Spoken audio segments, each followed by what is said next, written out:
Well, hey there, kid, look at you! It seems like just yesterday you were waddling your 320 feet up to every stoplight and stalling your bike with a frequency not dissimilar to your track record for untimely conclusions with romantic suitors. But now, look at yourself. You've got a few riding seasons under your belt, have consumed countless hours of sweet and juicy Yamini videos, and maybe even made some progress with the opposite or the same sex. But when is it safe to say you are no longer a beginner rider? For cruiser guys, there are no beginners. They limp through the MSF, get a cruiser, and then that's it. They're an expert in their eyes, and for many young fast boys, they think they're no longer a beginner the minute they trade in their 1993 Honda Civic for a clapped 600 covered in stickers and gooch juice down at the local mobile home park. But is there a surefire way to tell? Every rider's journey will look a little bit different, but I have put together 7 signs that I think will allow you to tell yourself you're no longer a beginner rider, including but not limited to Turbo Hayabusa acquisition, Dank Nooner exhibition, and Yeet Energy adoration. Today's video is proudly sponsored by Chin Mounts. I will tell you more about them later on in the show. Without further ado, here are 7 signs you are not a beginner rider anymore. One of the earliest ways you'll start to realize you are no longer a beginner rider is when you don't get those butterflies in your stomach just before you ride. Sure, there will always be a moment of giddy excitement just before you get on your motorcycles.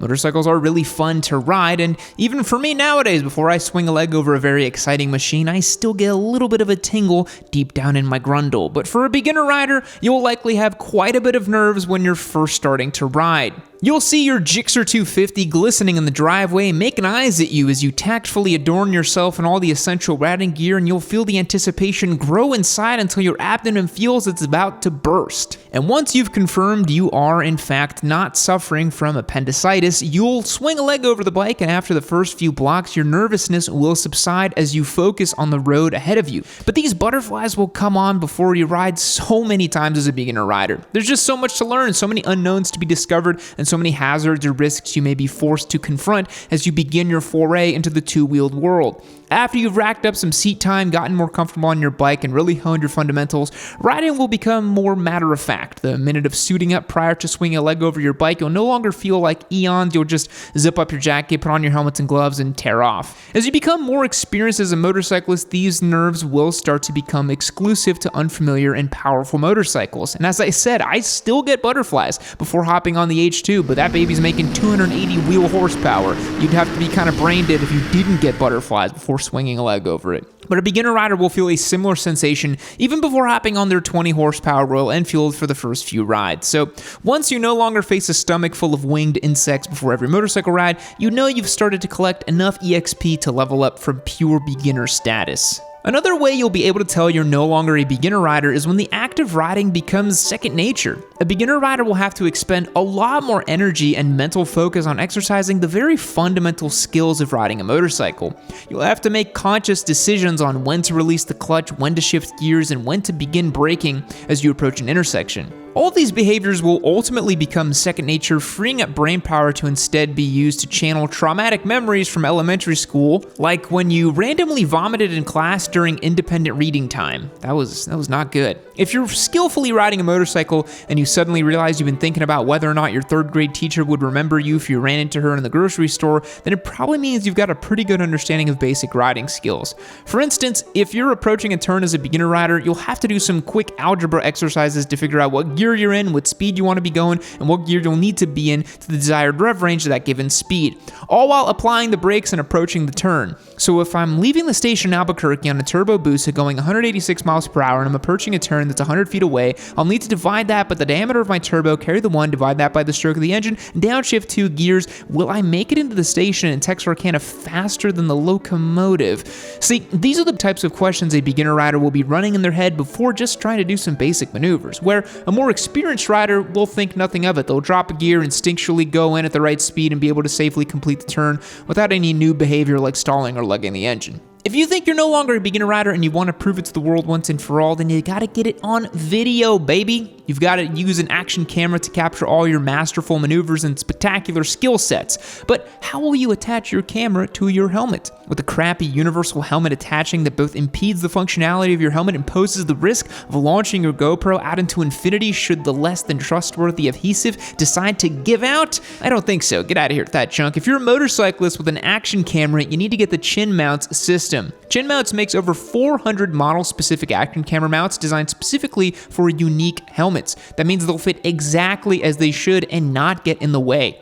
Chin Mounts works with GoPros, Insta360s, and whatever other action cameras you decide to use. So no matter what helmet you wear or what camera you use, Chin Mounts has the perfect setup for you without any guesswork. They'll also sell the Creator Pack, which allows you to mount your cameras vertically to get the ideal aspect ratio for social media. No cropping or stretching your video file is required. Chin Mounts offers free shipping on orders over $20 in the US and Canada, and because you are a loyal Yammy Noob viewer, you can go to chinmounts.com/Yammy and use the code Yammy for 10% off of your order as well. Again, that is code Yammy, Y-A-M-M-I-E, for 10% off your entire order. Thanks to Chin Mounts for supporting the channel. Now back to the video.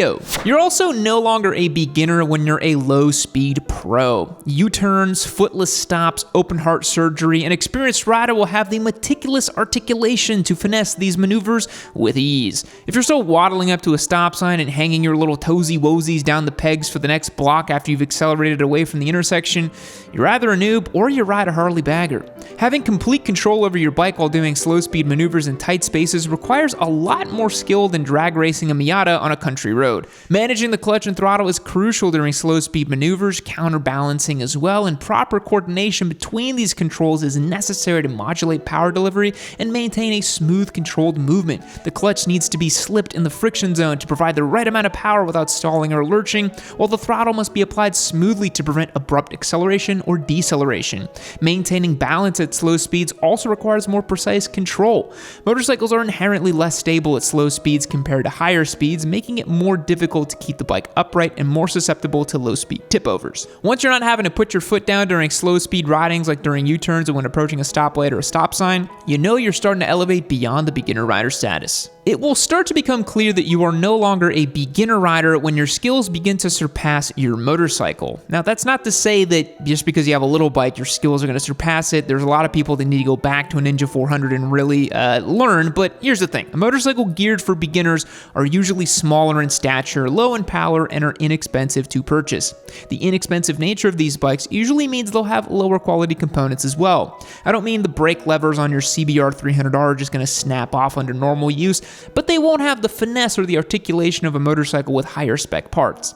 As your skills as a rider progress and you're able to ride more quickly, corner higher speeds, and brake more aggressively, you'll start to recognize that your motorcycle is beginning to hold you back a little bit. For a beginner rider who is bright-eyed and bushy-tailed, a 30-horsepower motorcycle that weighs less than 400 pounds will feel like a freaking rocket ship. But after a riding season or two, as your skills develop and your perception and responsiveness is heightened, you will know it is time to take your beginner rider out back behind the shed, take it on Craigslist, sell it, and bring a new motorcycle into the fold. Even if your metrics aren't based solely on speed, as you grow as a rider, you might decide you need a bike for a more specialized purpose. Maybe you'll want something that is capable of off-road riding or is better suited for long-distance touring. Your love affair with your 300 class bike will likely begin to wane as quickly as it began. What was once a source of otherworldly pleasures, your beginner bike is now the scorn of your riding experience. It's a dead weight that's dragging you down, preventing you from achieving greatness one reckless operation ticket at a time. As your skills grow, as will your perception of motorcycling. With maturity will come an interest in different styles of motorcycles and riding, most of which with your beginner bike is just not capable of achieving.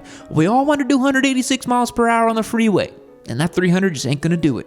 Plus, you're gonna wanna go faster. Let's just be honest here, while the pursuit of speed isn't everything on a motorcycle, it's definitely one of the devils living on practically every motorcyclist's shoulder.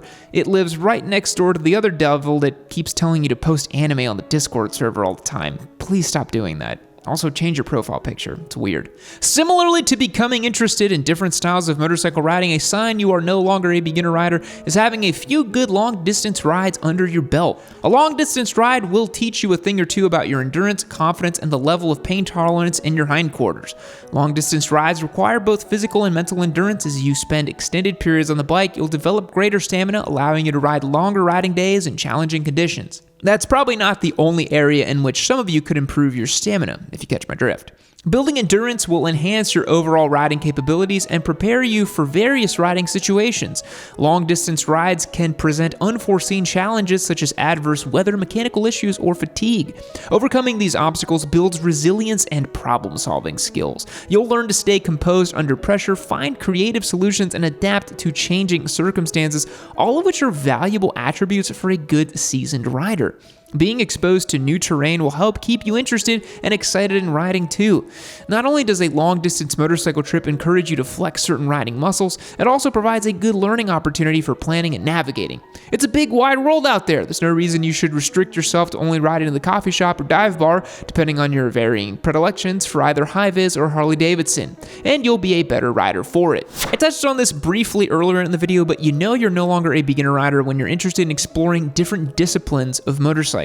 Motorcycling is a lifelong journey for many and a violently short-lived voyage into oblivion for others. For those riders who want to continue to grow and develop their skills in varying capacities, exploring different riding disciplines of motorcycling is the way to do it. You've got off-road riding, track day riding, hell, there's even stunt riding if you want to spend a majority of your time on one wheel in the parking lot behind a warehouse. Each discipline of motorcycling presents unique challenges and riding techniques. By exploring those different disciplines, such as track riding, off-road riding, or touring, you expose yourself to a broader range of skills and techniques. This diversification enhances your overall riding ability and makes you more versatile on different types of motorcycles and terrain. If you can learn how to drag me on a racetrack or do a hill climb on a dirt bike, you will have gained the ability to control a motorcycle in the most extreme of circumstances, all of which, while not typically applicable to street riding, will make you a better rider overall. If you're used to a bike breaking traction and doing weird stuff, the street riding stuff is going to feel, well, pretty sedate. A more experienced rider will have likely experienced many different types of motorcycles as well as different riding styles and locales.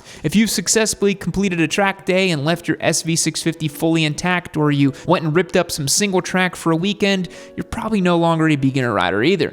And the last way you know you're no longer a beginner rider anymore is when you're the one offering advice and guidance to other riders. Sure, there's always the one person who had to take the MSF 3 times after binning a Rebel 250 in varied degrees of embarrassing failure, who is also the first person to be offering up unsolicited advice. They're a similar breed to the spec sheet warrior who swears a certain bike is the pinnacle of all motorcycles while also only riding once every 2 months to keep the battery in the 2006 SV650 that they have charged. Don't be the inexperienced person with a god complex who offers unsolicited advice to people who probably have more experience than you to begin with. But if you're approached by a newer rider in a group and can confidently aid in answering questions in regards to riding skills, maintenance tips, or the like, you're probably no longer a beginner anymore. If after a group ride someone feels confident that you'll be able to solve their beginner rider woes after having seen you execute 3 dang canooners as well as stick your middle finger up at a school bus filled with children, you know you've made it. But remember, just because you're no longer a beginner, it does not mean that your evolution as a rider has ended.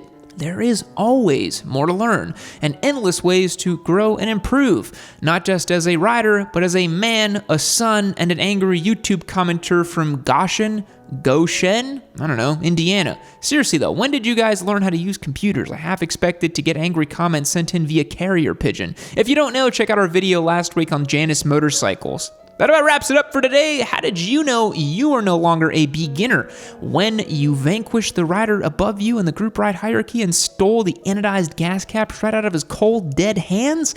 Let me know in the comments down below. Thanks for watching, and I will catch you later. Fact: the Emu War, which took place in Australia in 1932, was a conflict between Australian farmers and an overpopulation of emus. Despite the deployment of soldiers armed with machine guns, the emus proved to be elusive and the campaign was largely ineffective, resulting in a comical, unconventional episode in history. I tell you what, would have never happened here in America. Goodbye. Well, look at you. You've made it to the end of another Yammy Noob video. You should consider yourself pretty lucky because I have curated this one right over here for you to continue watching. It's probably just as good as the one you just saw. Unless you hated the one you just saw. I don't know, maybe leave me a comment down below about how much you hated it as well too. Or just keep watching this one. Make sure you keep watching Yammy Noob. Don't forget to keep watching Yammy Noob. That's the most important thing. Keep watching Yammy Noob.